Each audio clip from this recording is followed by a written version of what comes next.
नमस्कार दोस्तों एवं छात्र छात्राओं। मैं YouTube channel GK Ravindra Chauhan YouTube channel के ऊपर आज फिर से हाजिर हूँ जैसलमेर का भाटी वंश नया टॉपिक लेकर के। जैसलमेर का भाटी वंश देखो, राजस्थान में एकीकरण से पहले और 19 रियासत हुआ करती थी। आज का जो राजस्थान है यहाँ पर किसी समय 19 रियासत हुआ करती थी। तो प्रत्येक रियासत के ऊपर कोई न कोई शासन करने वाला वंश हुआ है, उनकी कुल देवी हुई है। तो 19 रियासतों के इतिहास में से हम लगभग 10 रियासतों के आसपास का इतिहास पढ़ चुके हैं। इसके बाद में प्रत्येक रियासत का इतिहास आपको प्रत्येक शासक टॉपिक वाइज बना करके पढ़ाया जाएगा। राजस्थान जीके की बात करूं तो लॉकडाउन लगने के बाद में नए सिरे से मैंने राजस्थान का भूगोल, राजस्थान की कला संस्कृति, ये सारे A to Z इन दोनों के लगभग 200 से ऊपर वीडियोस बना करके GK Ravindra Chauhan YouTube channel के ऊपर डाल दिए हैं। आप पीछे के वीडियो देख सकते हैं। फिर देखो, राजस्थान का इतिहास अब चल रहा है। राजस्थान जीके में राजस्थान के इतिहास में भी लगभग 10 एक रियासतों का इतिहास पढ़ा है। मैं 40-50 वीडियो बना करके डाल चुका हूं। एक एक रियासत का आपको A to Z टॉपिक पढ़ाया जाएगा। अपने चैनल के ऊपर भारत का इतिहास पहले डाला जा चुका है, भारत की राजनीति ये भी डाली जा चुकी है। अब उसके बाद में मैथ, रीजनिंग, साइंस के बीच में महत्वपूर्ण टॉपिक हैं। हिंदी के भी, हिंदी व्याकरण के मैं 20 से ऊपर टॉपिक केवल संधि को छोड़ करके लगभग टॉपिक में डाल चुका हूं, जो रिट, पटवार, हिंदी की किसी भी एग्जाम के लिए बहुत महत्वपूर्ण होगी। अब एक बार राजस्थान का भूगोल हो गया, कला संस्कृति हो गई, इतिहास हो जाएगा 5-4 वीडियो और में 5-7 दिन में, और यानी 20 वीडियो और बची लगभग इतिहास की। तो उसके बाद में इतिहास की 60-70 वीडियो हो जाएंगी। तो किसी भी कंपटीशन में छोटी से बड़ी कोई भी परीक्षा हो जाए बचेगा नहीं। फिर राजस्थान की राजनीतिक व्यवस्था ये भी आपको करवाया जाएगा। राजस्थान का करंट जीके से संबंधित जो योजनाएं वो भी आपको करवाई जाएंगी। एक बार राजस्थान पुलिस की ये बड़ी भर्ती है, मैं सोचता हूं पहले राजस्थान जीके को क्लियर कर दूं, फिर इंडिया जीके को फिर से नए सिरे से, और विश्व का जो जीके है उसको फिर से नए सिरे से इस टॉपिक के ऊपर इस यूट्यूब चैनल के ऊपर डालूंगा। देखो, ऑफलाइन क्लास होती है, उसका कुछ अलग अंदाज होता है, स्टूडेंट और टीचर आमने सामने होते हैं। लेकिन इस लॉकडाउन के दौरान कोरोना महामारी के कारण से और ये ऑनलाइन क्लास ये चलानी पड़ी, इस फिर भी जितना उसके भरपूर प्रयास मैंने किया है। जब से लॉकडाउन लगा है मैंने छुट्टी नहीं मनाई।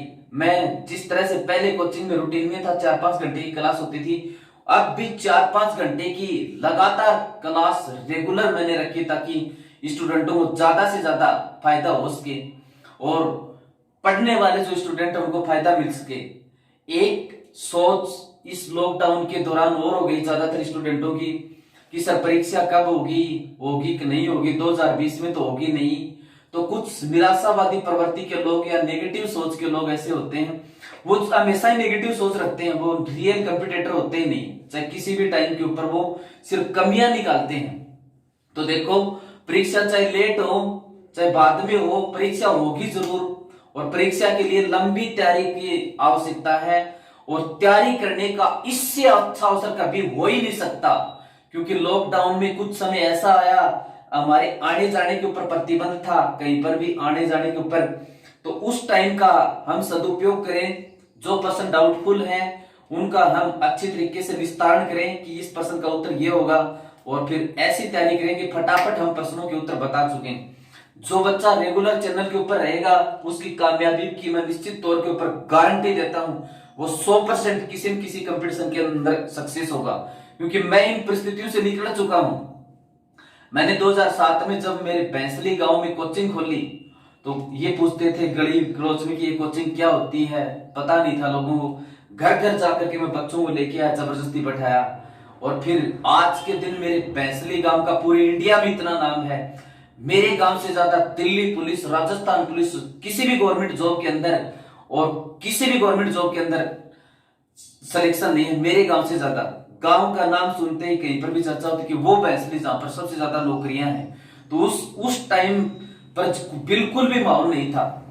मैंने लॉकडाउन के दौरान भी इतनी भयंकर मेहनत कर करके जबरदस्त तरीके से इस गर्मी में पसीना बहा करके, ताकि इसका फल अपने को फिर से मिल सके और जो अपने स्टूडेंट है जो रेगुलर जुड़े रहेंगे उनको किसी भी तरह का कोई नुकसान ना हो जाए, वो निश्चित तौर के ऊपर उनका सिलेक्शन हो। यानी ऑफलाइन जैसे ही उनकी तैयारी का रूटीन बने रहे, तो जो बच्चे रेगुलर जुड़ेंगे उनकी नौकरी का, उनकी सफलता का मैं निश्चित तौर पर विश्वास दिलाता हूं कि वो एक दिन जरूर सफल होंगे।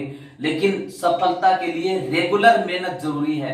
मैंने लॉकडाउन में भी एक दिन भी वीडियो को मिस नहीं किया, ऑफलाइन की तरह ही मैं पढ़ाता रहा। तो अपनी सोच के ऊपर वो डिपेंड करता है कि परीक्षा निश्चित तौर पर एक दिन होगी, हमारा काम कर्म करना है, सफलता हमें जरूर मिलेगी। यानी हमारा काम सिर्फ पढ़ना है, सफलता जरूर मिलेगी और परीक्षा किसी न किसी एक दिन होगी। अब देखो, अपने राजस्थान में आज पढ़ेंगे जैसलमेर का भाटी वंश। जैसलमेर का भाटी वंश, ये जैसलमेर जिला किसी समय ये रियासत हुआ करती थी, राजस्थान का क्षेत्रफल में सबसे बड़ा जिला ये जैसलमेर रियासत। जैसलमेर, और जैसलमेर में शासक वंश कौन सा हुआ है? भाटी। जैसलमेर के अंदर शासक वंश कौन सा हुआ है? भाटी। भाटी शासक वंश। अब जिस प्रकार से प्रत्येक रियासत की कोई न कोई कुल देवी होती है, उसी प्रकार से जैसलमेर के भाटी शासकों की कुल देवी कौन सी है? स्वांगिया माता। स्वांगिया माता। जैसलमेर में शासन करने वाला वंश कौन सा? भाटी। इनकी कुल देवी कौन सी है? स्वांगिया माता। इसको आवड़ माता भी कह सकते हैं। स्वांगिया माता, इसको आवड़ माता भी कह सकते हैं। अब इसका मंदिर कहां पर है? ये जगह पड़ती है जैसलमेर में, यहां पर लोदरवा। तो स्वांगिया माता, इसका मंदिर कहां पर है? लोदरवा। और लोदरवा कहां पर? जैसलमेर के अंदर है। तो जैसलमेर में शासन करने वाला वंश भाटी, इनकी कुल देवी स्वांगिया माता या आवड़ माता, और इसका मंदिर कहां पर है? लोदरवा। जैसलमेर के अंदर इस स्वांगिया माता का मंदिर है। अब देखो, बात करते हैं ये भाटी कौन थे और कहां से आए। देखो, इन भाटी वंश के शासकों का मूल जो स्थान है वो पंजाब है। भाटी वंश के शासकों का मूल जो स्थान है वो यहां पर पंजाब है। भाटी वंश के शासकों का मूल स्थान पंजाब। अब देखो, इतिहास में क्या जानकारी मिलती है?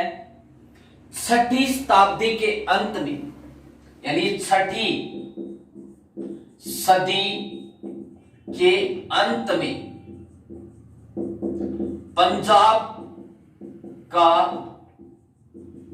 शासक था शालिवाहन। यानी 6वीं शताब्दी के अंत में यहां पर पंजाब का शासक था। किस नाम से शासक था? शालिवाहन नामक कोई शासक था। और शालिवाहन शासक ही यदुवंशी था।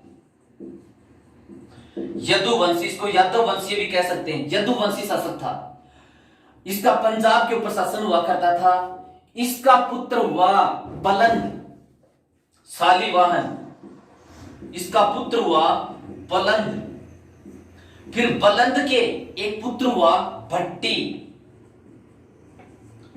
बलंद के एक पुत्र हुआ भट्टी। उस भट्टी ने यहां पर पंजाब से आकर के अपने राजस्थान में आकर के ये एक बटनेर कस्बा बसाया। बटनेर कस्बा बसाया। और बटनेर है कहां पर? हनुमानगढ़ में वर्तमान में। फिर वो आकर के इसने भाटी वंश की स्थापना की जैसलमेर में। तो देखो, ये जैसलमेर में शासक वन कौन सा? भाटी। स्वांगिया माता इनकी कुल देवी, जिसको आवड़ माता भी कहते हैं। इस स्वांगिया माता का मंदिर कहां पर? लोदरवा। जैसलमेर के अंदर इसका मंदिर है। अब भाटियों के बारे में क्या प्रमाण मिलते हैं? 6वीं सदी के अंत में पंजाब, ये जो क्षेत्र है, यहां पर शालिवाहन नामक कोई यदुवंशी शासक था।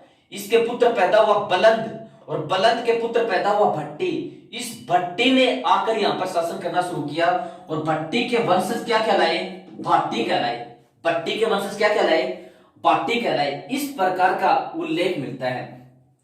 भट्टी ने 285 ईस्वी में पंजाब से आकर बटनेर कस्बा बसाया और फिर आगे जैसलमेर तक ये आगे बढ़ा। तो यहां भाटी वंश का संस्थापक कौन हो गया? भाटी वंश का संस्थापक कौन हो गया? पंजाब का शासक था सालीवान, सालीवान का पुत्र बलंद, बलंद का पुत्र भट्टी। तो भाटी वंश का संस्थापक कौन हो गया? भट्टी। कब की बात है ये? 285 ईस्वी सन। इसने यहां पर आकर ये बटनेर कस्बा बसाया, बटनेर जो आजकल हनुमानगढ़ में है, और फिर ये यहां तक आगे बढ़ा। तो भट्टी वंश का संस्थापक कौन है? भाटी वंश का भट्टी। इसने कब स्थापना की थी? 285 ईस्वी सन में। फिर देखो यहां पर बटनेर के अंदर एक दुर्ग भी है, बटनेर दुर्ग, यानी पहले ये गंगानगर हनुमानगढ़ तक है बटनेर दुर्ग। ये बटनेर दुर्ग भी भाटी वंश के शासक ने बनवाया था। उसका नाम क्या था? भूपत भाटी। और भूपत भाटी ने कब करवाया था? 288 ईस्वी सन में ये दुर्ग बनकर तैयार हुआ था। तो बटनेर कस्बा बसाया भट्टी ने, बटनेर दुर्ग किसने बनवाया था? भाटी शासक भूपत ने 288 ईस्वी सन में। यहां पर ये दुर्ग है बटनेर दुर्ग, बटनेर दुर्ग जो हनुमानगढ़ किला भी कहलाता है। अब बटनेर दुर्ग, इसको यहां ये बीकानेर है, बीकानेर का शासक था सूरत सिंह। सूरत सिंह ने बटनेर दुर्ग को मंगलवार के दिन रखा, मंगलवार के दिन जीता और इसका नाम हनुमानगढ़ रखा, हनुमानगढ़ रखा।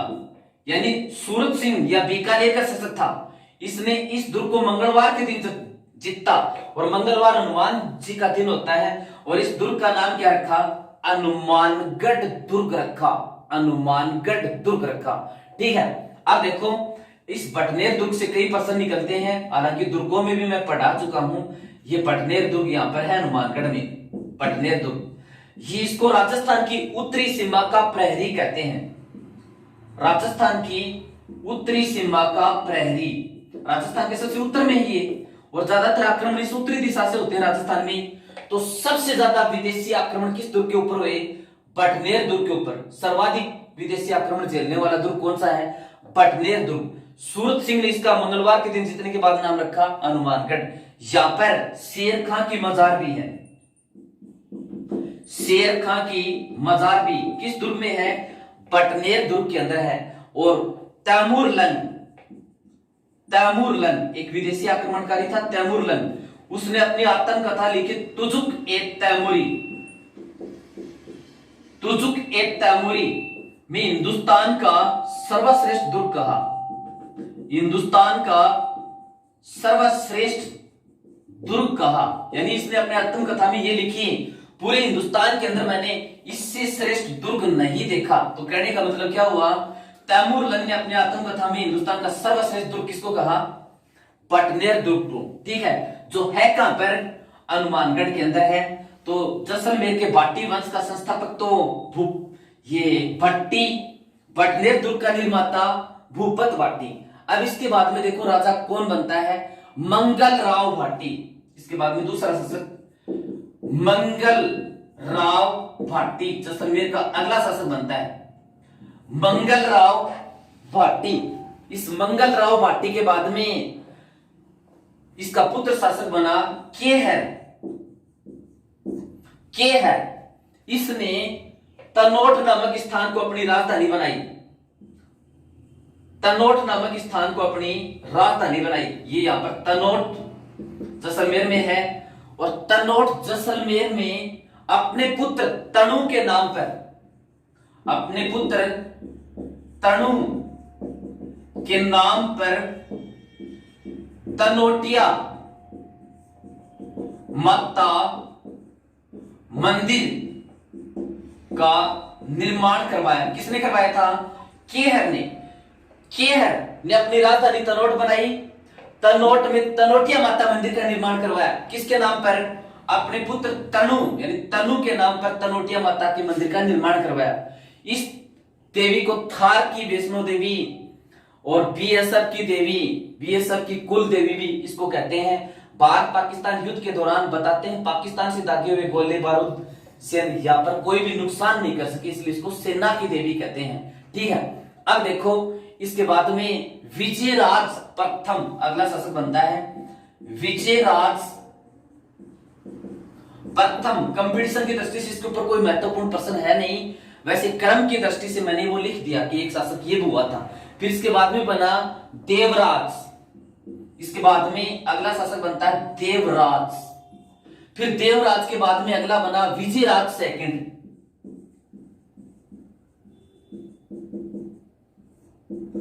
देवराज के बाद में अगला शासक बनता है विजयराज सेकंड। विजयराज सेकंड के बाद में अगला शासक बना राव जसल। राव जसल, राव जसल ने तनोट से 10 किलोमीटर दूर जैसलमेर नगर बसाया। तो आज का ये जो जैसलमेर है, राव जसल ने अपने नाम से ये नगर बसाया था, जैसलमेर। जैसलमेर, तो जैसलमेर नगर किसने बसाया था? राव जसल ने जैसलमेर बसाया। जैसलमेर किसने बसाया? राव जसल ने। और राव जसल ने कब बसाया? 12 जुलाई 1155 को बसाया था। 12 जुलाई 1155 को बसाया था। और जैसलमेर के अंदर इसने एक दुर्ग का निर्माण करवाया, जिस दुर्ग को क्या कहते हैं? स्वर्णगिरी या सोनारगढ़। तो जैसलमेर के अंदर सोनारगढ़ का निर्माण भी किसने करवाया था? राव जसल ने करवाया था। और राव जसल ने कब करवाया था? 1155 में। सोनारगढ़ का किला कहां पर है? जैसलमेर में। राजस्थान में सबसे बड़ा लिविंग फोर्ट यानी रहने का किला वो तो है चित्तौड़गढ़। सबसे बड़ा रहने का किला चित्तौड़गढ़। चित्तौड़गढ़ के बाद में दूसरा बड़ा लिविंग फोर्ट यानी रिहायशी किला यानी जिसके अंदर आदमी रह सकते हैं वो है सोनारगढ़, जिसका निर्माण 1155 में किसने करवाया था? राव जसल ने। राजस्थान में सबसे ज्यादा बुर्जों वाला दुर्ग भी यही है। और इस दुर्ग के अंदर कितने बुर्ज हैं? 99 बुर्ज। राजस्थान में सर्वाधिक बुर्जों वाला दुर्ग कौन सा है? सोनार किला। इसके अंदर कितने बुर्ज? 99 बुर्ज बिना चूने पत्थर के निर्मित है। इसके बारे में अबुल फजल ने कहा था, कहावत है इसके बारे में कि इस दुर्ग तक पत्थर की टांगे ही पहुंचा सकती हैं। ठीक है, अब देखो इसके बाद में अगला प्रश्न इसके ऊपर क्या बनता है? राव जसल के ऊपर अगला प्रश्न ये दुर्ग से संबंधित हो गया, जैसलमेर नगर बसाया। फिर अगला शासक बनता है जैसलमेर का जेतर सिंह। जेतर सिंह कंपटीशन की दृष्टि से इसके ऊपर कोई खास प्रश्न नहीं बनता जेतर सिंह के ऊपर। फिर इसके बाद में बना गढ़सी। जैसलमेर का अगला शासक बना गढ़सी। फिर अगला गढ़सी के बाद में रावल दुद्दा। ये थोड़ा सा क्रम याद रह जाए इसलिए लिखते हैं, बाकी कोई महान शासक हुए नहीं है। फिर इसके बाद में अगला जो महत्वपूर्ण शासक है जो कंपटीशन की दृष्टि से इंपॉर्टेंट है वो शासक है राव लूणकरण।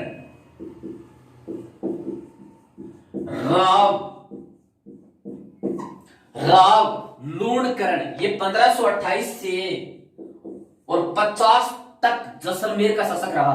1528 से 1550 तक यानी इसके बीच में और जैसलमेर का शासक रहा कौन? राव लूणकरण। अब राव लूणकरण से संबंधित क्या क्या प्रश्न बनते हैं? एक तो लूणकरण कस्बा इसने बसाया था। इसने अपने पिता के टाइम में और एक यज्ञ करवाया था, जेतबंद यज्ञ। जेतबंद यज्ञ इसके पिता के टाइम में एक यज्ञ हुआ था, जेतबंद यज्ञ। इस जेतबंद यज्ञ में क्या किया था? ये जो हिंदू धर्म के लोग जो मुसलमान ग्रहण कर चुके थे उनको वापस हिंदू धर्म में शामिल करवाया। ठीक है, तो हिंदू धर्म के लोग जो मुस्लिम धर्म ग्रहण कर चुके थे वापस हिंदू धर्म ग्रहण करवाया। यानी एक तरह से ये शुद्धिकरण आंदोलन था। शुद्धिकरण आंदोलन था। शुद्धिकरण का मतलब इनको मुसलमान बन चुके थे, युद्ध के यज्ञ के सामने इनको फिर से शुद्ध किया गया, यानी फिर से हिंदू धर्म ग्रहण किया गया।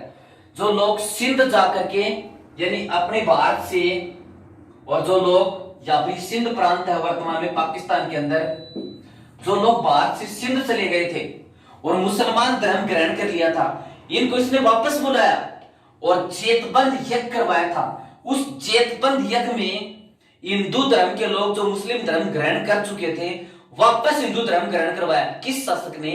राव लूणकरण ने। तो ये शुद्धिकरण हो गया, इनको फिर से शुद्ध किया गया, हिंदू बनाया गया। तो शुद्धिकरण आंदोलन का ये पहली घटना का उल्लेख मिलता है। ठीक है, अब देखो इसके टाइम में एक घटना और हुई, ये काबुल और कांदार अफगानिस्तान में है। तो कांदार का एक पठान था अमीर अली खान। ये तो पाकिस्तान हो गया, ये अफगानिस्तान हो गया, यहां पर ही कांदार है। कांदार का एक पठान था अमीर अली खान। यहां का एक पठान था अमीर अली खान। ये कांदार का पठान अमीर अली खान एक बार लूणकरण के समय जैसलमेर में लूणकरण के पास आया था। तो लूणकरण के पास यहां पर जैसलमेर में आया था।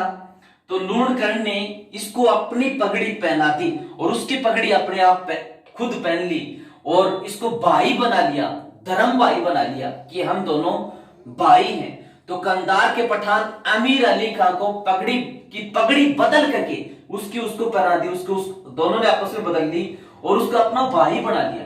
देखो यहां पर ये जैसलमेर का शासक लूणकरण के समय कांदार का पठान अमीर अली खान यहां पर आया, पगड़ी बदल करके इसको अपना भाई बना लिया। जब ये वापस यहां पर गया, पठान कांदार में गया, तो इस अमीर अली खान को वहां से निष्कासित कर दिया। अमीर अली खान को कांदार से निष्कासित कर दिया, यानी इसको पदमुक्त कर दिया, पद से हटा दिया, पठान के पद से हटा दिया। तो ये फिर जैसलमेर आ गया। तो इसने शरण ली कहां पर? जैसलमेर के अंदर शरण ली थी।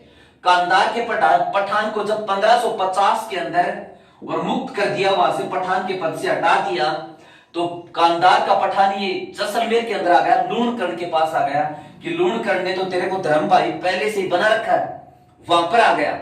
लेकिन ये लालची था, ये जैसलमेर का राज्य लेना चाहता था और इसने एक बार लूणकरण को कहा, इस अमीर अली खान ने लूणकरण को कहा, अमीर अली खान ने कि मेरी जो बेगमें हैं, मेरी बेगमें और आपकी रानियों से मिलना चाहती हैं।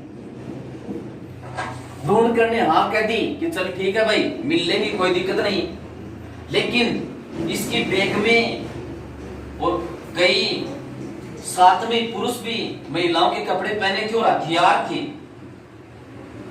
और बेगमों से मिलने के लिए गई। वहां पर फिर आरंभ में लड़ाई हो गई और स्थिति का पता भी चल गया कि ये अमीर अली खान ये बात चाहता है।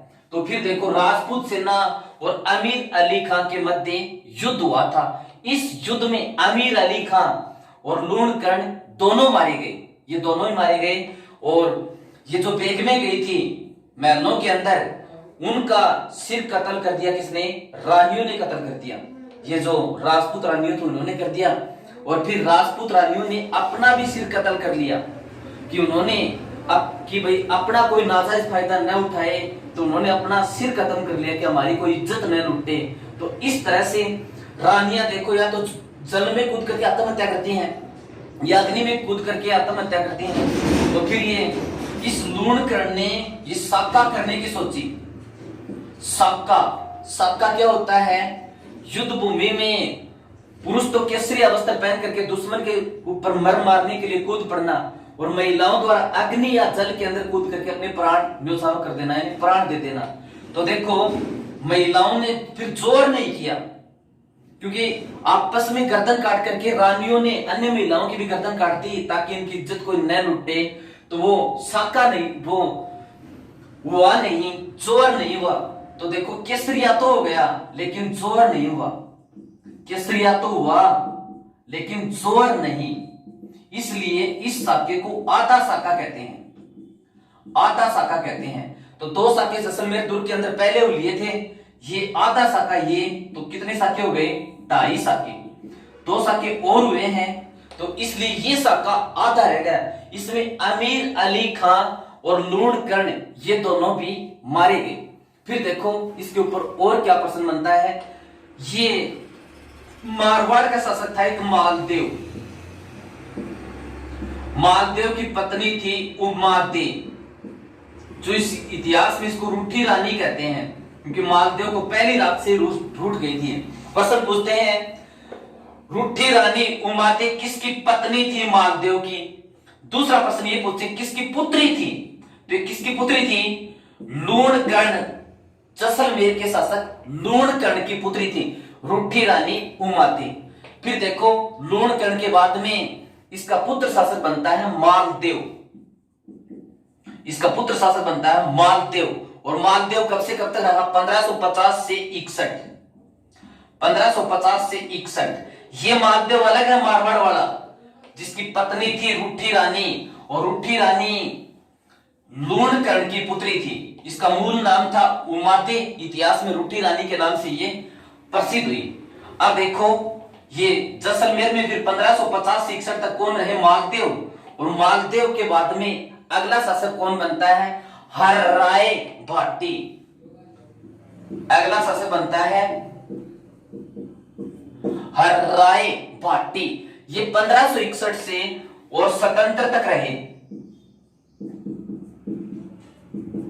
1561 से हर्राय भाटी कब तक रहे, 1561 से स्वतंत्र तक रहे। अब 1561 से स्वतंत्र के बीच में एक घटना घटती 1570 में, नागौर दरबार, नागौर दरबार। तो देखो नागौर दरबार क्या था, नागौर दरबार 1570 में अकबर ने नागौर में एक दरबार लगाया था, इसको नागौर दरबार कहते हैं। तो नागौर दरबार अकबर ने कब लगाया था, 1570 में।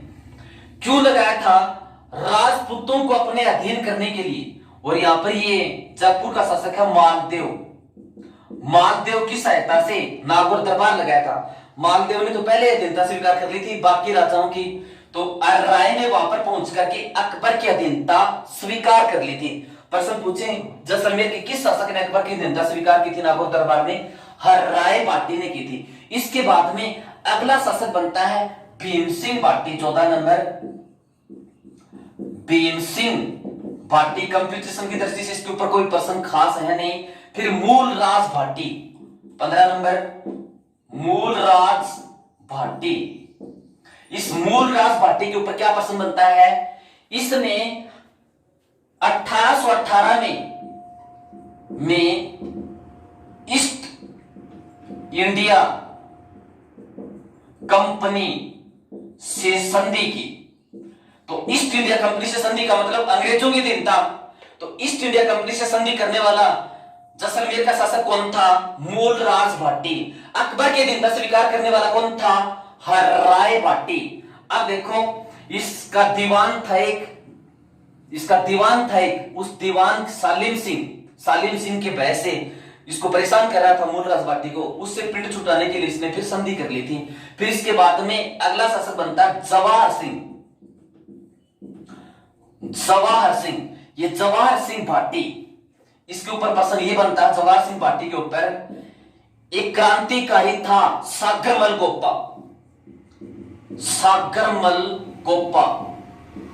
सागरमल गोप्पा को इसने जैसलमेर जेल के अंदर 3 अप्रैल 1946 को जिंदा जलवा दिया था। और सागरमल गोप्पा की 2 पुस्तकें हैं, एक तो आजादी के दीवाने, दूसरा जैसलमेर में गुंडा राज, आजादी के दीवाने और जैसलमेर में गुंडा राज। देखो जवाहर सिंह भाटी, सागरमल गोप्पा एक क्रांतिकारी था, इसको यहां पर जैसलमेर जेल के अंदर यातनाएं दी गई।